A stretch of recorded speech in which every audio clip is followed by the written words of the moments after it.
Leah Davis, and I wrote a story called It. Its gleaming knife was all I could think about as I was hiding behind the wooden crate in the dark room.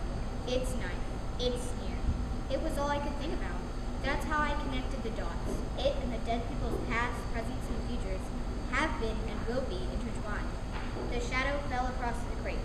The shadow I knew all too well. It could smell me. Yes, it was tracking me like a bloodhound tracks ducks. It knew I was there. I looked at my arm. The X it had carved into my arm with its serrated knife was still slowly oozing a continuous stream of blood. My breath caught in my throat as I looked aside. There lay its last victim, blood-drained and pale. This one had died from the knife. Others I had seen die from the venom, which I assure you is much, much worse. Quickly I looked away, trying to find my happy place, but it was just out of reach, so I ended up staring at the blank, pictureless dungeon wall where the prisoners were starving, and every night we all fell asleep to the squeaking of mice. Sometimes you'd hear a story or two about how they got there, but they're all gone now. They're all dead. Before it came, everything was peaceful, well, as peaceful as a dungeon can be. Anyway, we were all sitting in a circle, proudly boasting about our crimes, trying to best each other, eating our once every 3 days meal, when third-person Joe from Sweden said, "Joe's a hearin' some noises," and we all stopped talking. And then it came in wearing an odd-looking costume, with points on the shoulders, pants that hugged its body, and a shirt that showed its belly button. Its shoulders were so broad that it made it appear man-like, though it had a woman's slender body. These two attributes clashed together, making it a hard choice, whether it was male or female, so I just settled on it. However, whatever gender it looked like it was built for speed, and not every blow would penetrate its broad shoulders. Its eyes would catch any unsuspecting person off guard. They were unnaturally angled and black as death itself. Its face had a long pink scar along its left cheek, suggesting it had been its fair share of fights, and its right leg was red and angry from homemade stitches. Nimble as a cat catching a mouse, it drew its knife and slit the throat of a guard that had walked it in, and without even looking back, sat down with our circle. I glanced back, and within 5 seconds, the guard's creamy white vest was soaked scarlet. He looked at me, pleading, eyes clouded with fear, knowing that I couldn't help that he was going to die. He had taken risks, just like every other 18-year-old boy. This is a jail for very, very bad people, the SSFRRBP, which is located underneath Everett Law. Abruptly, I stood up. I don't like merciless killers. I knew that I was being watched by some in awe, some in hatred. The room was so silent that if there were crickets in that room, you'd be able to hear them. Now I was right next to the boy. I picked up the boy's head in my arms, and I gently looked him into death. It stood up, red in the face, and it screeched, "How dare you give him an easy death? He deserved to die!" Enraged, it lunged at me. I was a goner. Closer now. Closer. 5, 4, 3, 2, 1. Suddenly there was a body in front of me. She had saved my life. I turned to say thank you to her when I saw who it was. Paper white-faced Julia, my best friend, turned her head to face away from me. Looking to see what was causing her so much pain, I saw its claws digging into her shoulder. Her now ocean blue shoulder was bruised and gushing blood. Its satisfied smirk will forever linger in my darkest memories. With every coming day, Julia was getting worse. On the first day, she was banished to the corner by it, and since it was their new god, they hastily agreed. To this day, I don't know why they worshipped it, but I guess they feared it. It had convinced them that she was contagious, and that this was just a disease. On the second day, she started screaming like Bloody Mary, and every 10 minutes, she'd vomit up a swirling pool of blood. Every day, she sat and screamed. Her eyes bugged out more and more. She vomited up more blood. Her veins started popping out like animals trying to escape their cages. Yet, no matter how much she screamed, she got paler, not redder, and it strutted around like it owned the place. She continued to slip through my fingers until that day. Julia looked up at me and smiled a sad, beautiful smile. "I'll fight with you for 1,000,000 years. Flowers will come from this. The purple-scented ones, your favorites. No, don't go. Win this for me, okay? Okay, good."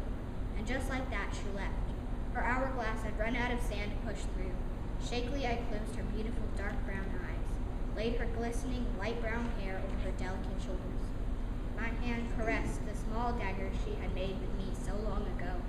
When she first came here, she had some steel, enough for a small blade, and I had some wood.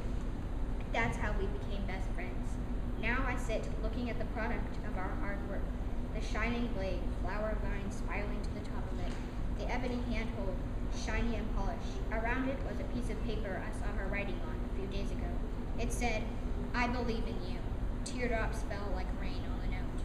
Clutching the beautiful dagger to my chest, I thought about how many more people would have to die before people started realizing that it wasn't a disease that was killing them. Over the next 3 months, more people died. First went third person Joe from Sweden, then my other friend Spencer. Third was Big Bragger. After that goes Jim. Fifth was Jessica, and then me. Except I'm not dead yet. I'm still in the dark storage part of the dungeon, hiding behind the grate. After reviewing the past, I was as rapid as a dog with rabies, and I wanted revenge. "Are you done hiding now?" His tongue pronounced the words thickly and arrogantly. "I'll fight with you for 1,000,000 years, Julia had said, Spencer's smiling face. "Joe's gonna be all right."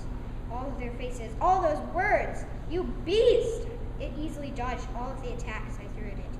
"You shall not beat me while you are like this. Calm down. Now, since I have given you advice, I will provide a new challenge." Blood was everywhere, blood and darkness. Through the darkness, a voice arose. Ha, ha, ha, ha. That terrible screeching voice was everywhere, above me, below me, even in my head. Screaming, I dropped to the floor and clawed at my head. "Get out, get out!" Slowly, the voice tauntingly withdrew, and all of my attention focused to one spot, where the new it was standing. Its 2 new attributes, a long club-like tail with many 2-inch spikes, and 4 thick pikes that had ripped through the back of its leather jacket. The pikes were clearly good hard bone, and along with the 3 tiny spikes in between, made it appear more monster than human. Clearly, that was a new form that it barely used because it was stretching and moving around, trying to get adjusted. It now opened its even more angled eyes, if that were possible, even darker than before. It smirked as it flipped up its expensive collar and said, "Looks like you survived level 1, kid," gave a small chuckle. "Now the real fun begins." I smiled. I started to think about how it spoke better English in its monster form. "How about we let the people see your death?" Bam! Just like that, it broke the bars that had imprisoned us down here for so long. It paused in the makeshift doorway. "What's the matter? You're scared you'll lose?" "Heck no." I sprinted after it into the muggy sewer system air. All through the poop-filled tunnels, we danced the dance of combat until we reached the surface, and by then we both had new additions to our collections of scars. We continued fighting for hours on end. People would watch and then leave, as if observing a movie set, but none of them seemed to think that we were actually fighting. So eventually, as it would be expected, it got upset, since it hadn't beaten me yet. As a last attempt, it grabbed a child and ran off. I quickly comforted the mother, stole her cell phone so she wouldn't call the police before I saved him, and ran after the pair. We found ourselves on top of one of the many rooftops in Everett, and this time we weren't messing around. We were fighting to the death. The boys sat in a frightened posture as our prize. Our brows furrowed, our foreheads sweaty, and our glares locked. We circled each other, waiting for the other one to make the first move.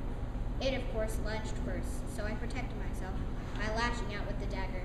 The dagger met skin and collided with bone. Screeching, it blindly swung its tail. Oops, too slow. The tail struck bone, and as easily as tearing paper, it almost severed my arm. Now it hung by a single thread, useless, dead weight, and weakness. Holding the dagger with my left hand, I put the dagger through the waterfall of blood until it touched the strand, braced, and tore through the single strand of muscle. The torn arm fell hundreds of feet, only to hit somebody in the head far below. The boy screamed, whirling around. I saw it had a deathly tight grip around its neck. The boy's face was already turning purple. Lunging across the roof, I knocked the boy aside and landed on the stunned it. The full of new surprises, it easily shoved me off. Didn't see the extreme strength coming. It then pins me down and stabs its rugged knife into my heart. 5 seconds, that's all I need. Not to forgive, not to regret, not to pray, not to kill. That's what I needed to do. I take my arm and jam it into the back of its knee. It falls, cursing, using words I don't even know. I stabbed it in the back. It gasped for breath and died. The boy crawled over to me. Go home, I say, but never forget. With that, I pushed the dagger into his lap, laid my